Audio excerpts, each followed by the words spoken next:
Sabe aquele domingo em que preparamos tudo com o maior carinho para a família ou para os amigos? E no fim do dia, sentimos uma decepção amarga porque ninguém reagiu como esperávamos?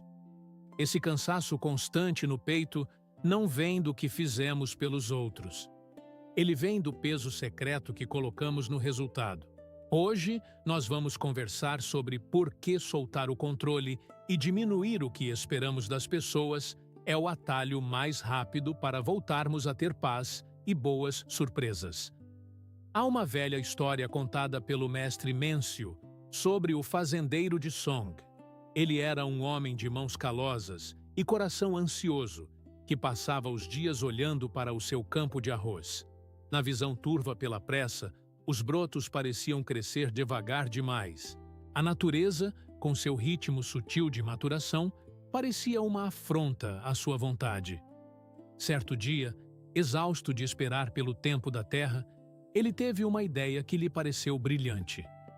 Caminhou até a plantação, afundou os pés na lama úmida e puxou cada um dos frágeis brotos um pouquinho para cima. Queria ajudá-los, queria acelerar o milagre. Voltou para casa com o peito estufado de orgulho, dizendo aos seus que havia finalmente adiantado o trabalho do mundo.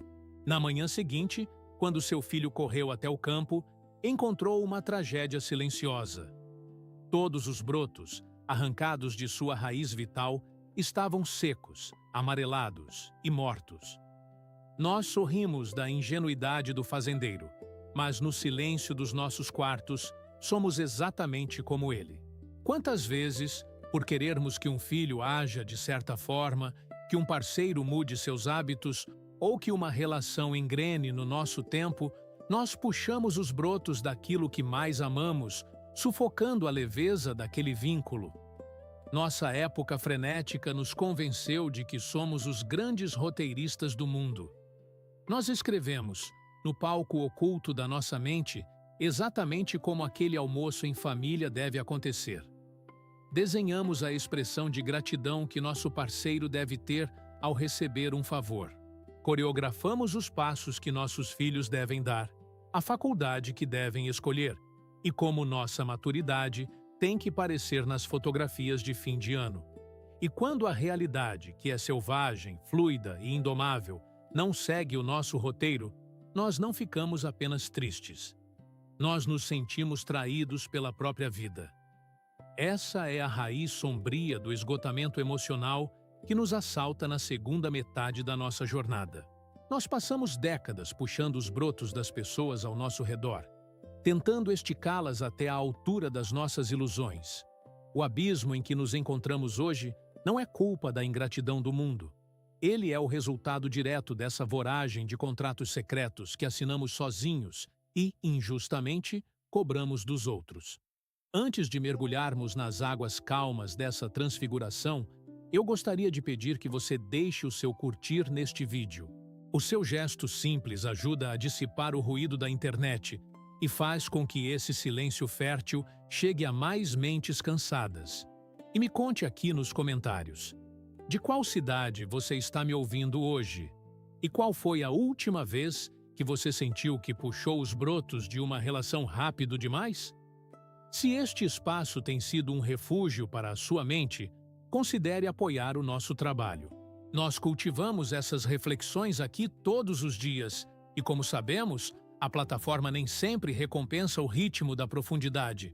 Qualquer valor, por menor que seja, é como uma chuva suave na nossa plantação.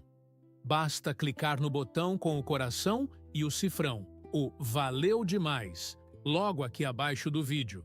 E se você deseja caminhar mais de perto conosco nessa jornada, convido você a se tornar membro do canal.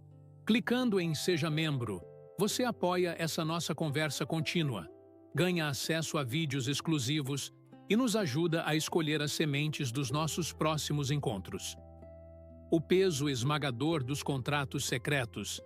Nós passamos a vida inteira acreditando que a nossa dor nasce das atitudes das outras pessoas, quando, na verdade, grande parte do nosso sofrimento germina na nossa própria tentativa desesperada de controlar o incontrolável. Existe um ensinamento muito antigo que nos convida a observar onde colocamos a nossa energia. Como nos lembra o velho mestre estoico Epicteto, a perturbação da nossa mente não vem dos eventos em si, mas do julgamento e das exigências rigorosas que fazemos sobre eles. Pensemos naquela mãe ou naquele pai que, com muito sacrifício, ajuda o filho adulto financeiramente para dar entrada na primeira casa. O gesto, na superfície, é de um amor incondicional e profundo. Mas, no subsolo dessa relação, muitas vezes é assinado um contrato secreto. Ao dar o dinheiro, secretamente, cria-se a expectativa do direito de opinar na cor das paredes, no bairro escolhido, ou na forma como o jovem casal leva a vida.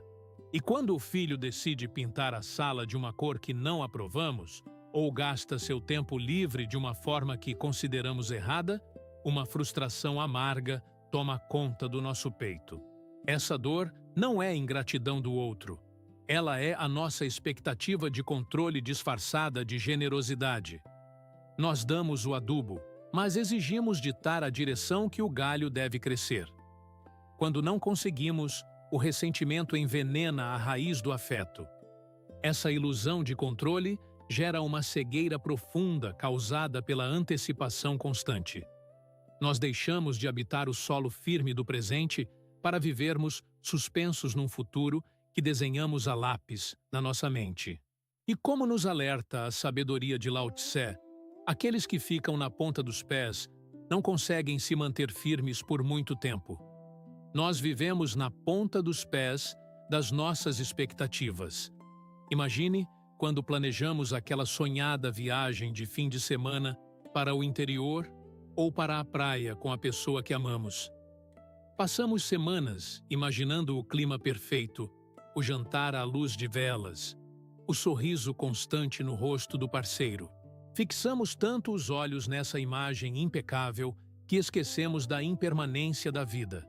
Então, um pneu fura na estrada, ou uma chuva forte e inesperada desaba na tarde de sábado.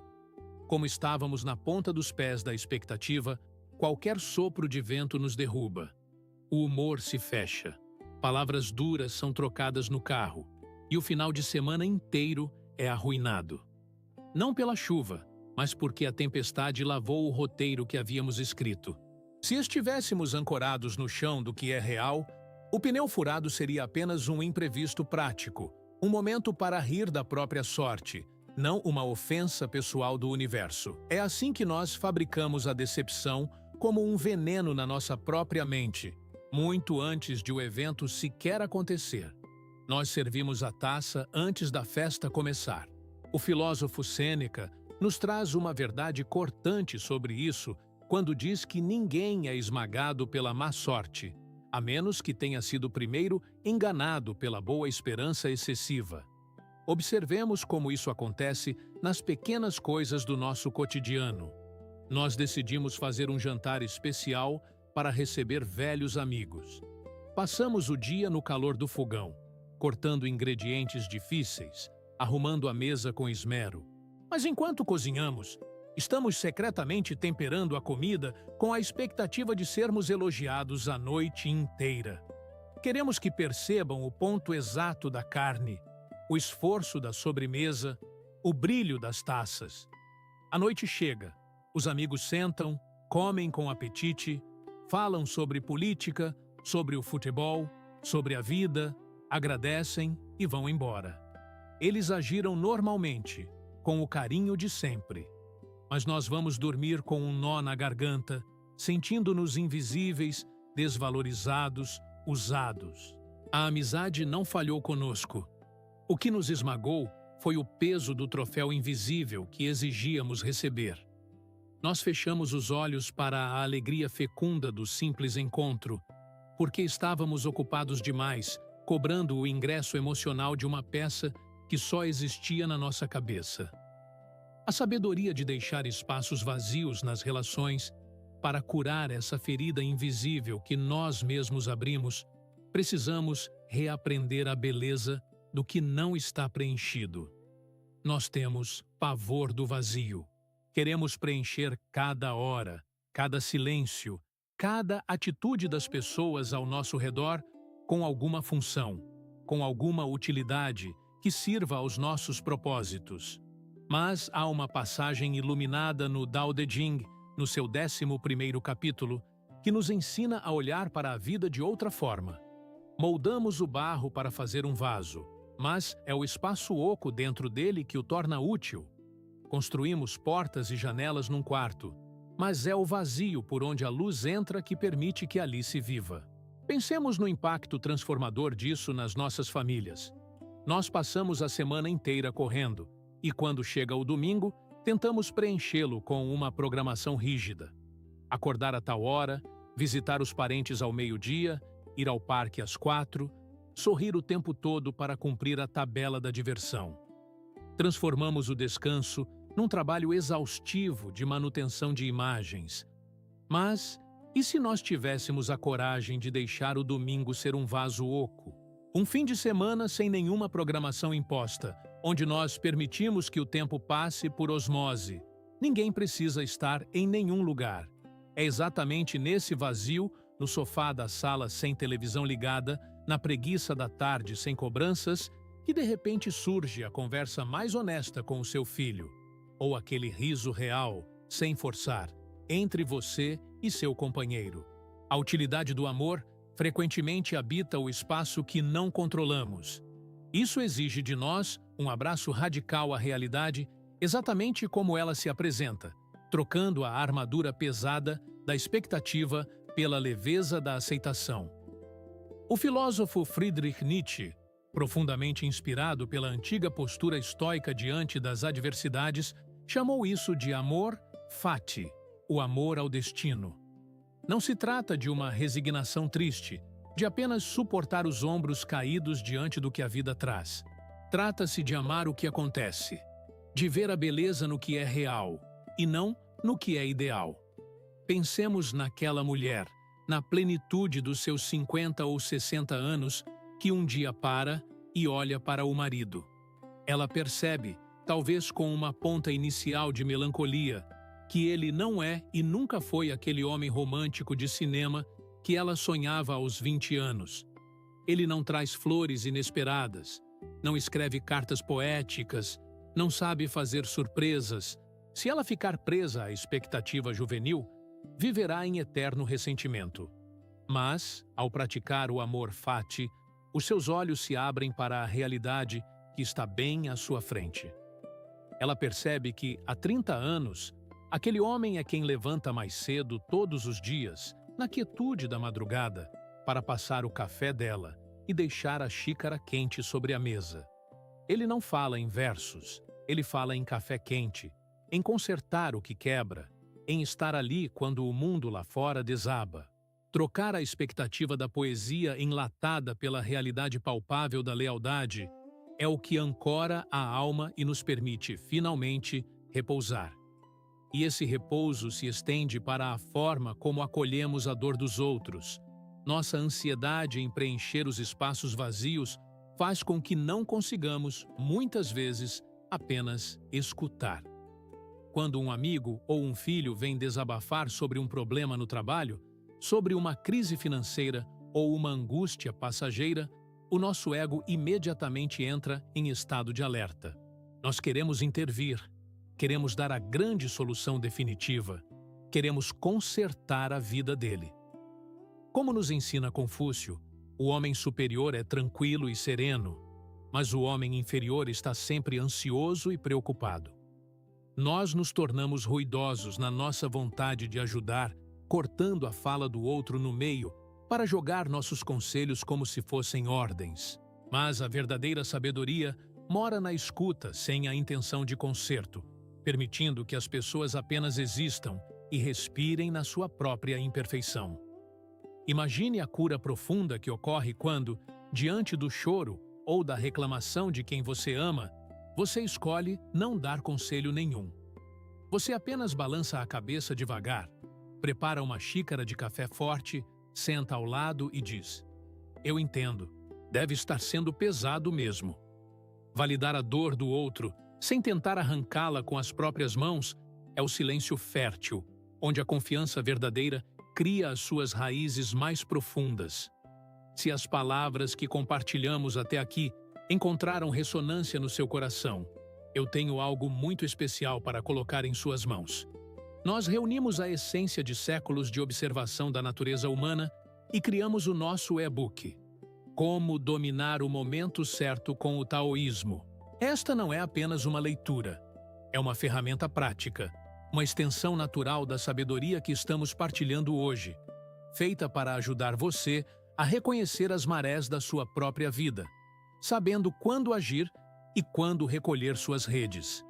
Esse material valioso costumava estar disponível por R$ 24,99, mas, para você que caminha conosco e busca essa transfiguração, ele está acessível por apenas R$ 13,99. O link está fixado nos comentários e também na descrição do vídeo. Considere este um presente sereno que você dá a si mesmo, para aprender a arte de fluir sem forçar. O paradoxo da colheita. Nós crescemos acreditando em uma matemática emocional, que, na prática, se revela uma grande ilusão. Acreditamos que se entregarmos muito suor, muito tempo e muita dedicação a alguém, essa pessoa terá a obrigação cósmica de nos devolver o mesmo volume de gratidão. Mas o afeto humano não é uma transação bancária. É aqui que nos deparamos com o profundo mistério do taoísmo, através do conceito do Wu Wei, que podemos traduzir como a ação sem esforço, ou a arte de agir de acordo com o fluxo natural da vida, sem abrigar uma intenção oculta de recompensa. Pensemos naquela mulher ou naquele homem que, já na maturidade, assume a responsabilidade de cuidar de um pai idoso ou de uma mãe adoentada. Os dias são longos, as noites são fragmentadas pelo ruído dos remédios e das preocupações. O cansaço físico é inegável, mas o que frequentemente esmaga o peito desse cuidador não é o banho que precisa ser dado, nem a comida que precisa ser servida. O verdadeiro abismo se abre quando, no silêncio da madrugada, nós começamos a cobrar mentalmente o resto da família. Sentimos raiva dos irmãos que não ligam, dos sobrinhos que não visitam, e exigimos, mesmo que em segredo, que o mundo nos entregue uma medalha de honra pelas nossas olheiras. Quando praticamos o Wu Wei, nós cuidamos de quem nos deu a vida, simplesmente porque é a coisa certa a se fazer. Nós agimos pela retidão da nossa própria consciência, alinhados com o nosso caráter. Ao soltar a exigência desesperada de que os outros dividam a conta da gratidão, a amargura se dissipa. O trabalho continua difícil, mas perde o peso insuportável da injustiça. Nós agimos sem forçar o mundo a aplaudir o nosso sacrifício. E essa mesma sabedoria se aplica à forma como lidamos com os nossos próprios sonhos quando o tempo avança. Nós mantemos o desejo vivo de realizar coisas novas, mas precisamos retirar a âncora do peso emocional sobre o resultado final. O pensador estoico Crísipo de Solos nos ofereceu uma bússola inestimável ao falar sobre os indiferentes preferidos. Ele nos ensina que é belo e natural buscar o melhor, almejar o sucesso, cuidar do corpo, desejar o conforto. Nós preferimos acertar o alvo. Mas, se a flecha errar, a nossa paz de espírito deve permanecer inabalável, pois o nosso valor não estava no alvo, e sim na postura de quem puxou o arco. Vejamos como isso se reflete quando alguém, aos 50 ou 60 anos, decide começar um novo projeto, aprender um ofício do zero ou abrir um pequeno negócio. A voragem da nossa sociedade nos diz que só vale a pena se der muito dinheiro rápido ou se formos reconhecidos como casos de sucesso. Mas nós podemos olhar para isso com outros olhos. Nós acordamos cedo, preparamos nosso material, estudamos, trabalhamos duro naquilo todos os dias, porque o ofício traz sentido para a nossa rotina. É o prazer da maturação. E se, no final do mês, o lucro for pequeno, nós vamos dormir em paz. A nossa dignidade não está atrelada à aprovação do mercado. Nós encontramos o nosso repouso no suor digno da tentativa, sabendo que a vida frutifica no simples ato de se manter em movimento. Quando nós compreendemos esse paradoxo de que quem menos exige, mais recebe, nós começamos a transformar a arena mais delicada das nossas vidas, os laços familiares. O mestre Mêncio, ao observar a força indomável da natureza, nos lembrou que a água não resiste, mas penetra as rochas mais duras. A água contorna, flui, cede, e exatamente por não fazer força bruta, ela esculpe montanhas. Nós passamos muito tempo tentando quebrar as pedras das nossas relações na base da marreta. Pensemos na dor silenciosa do ninho vazio.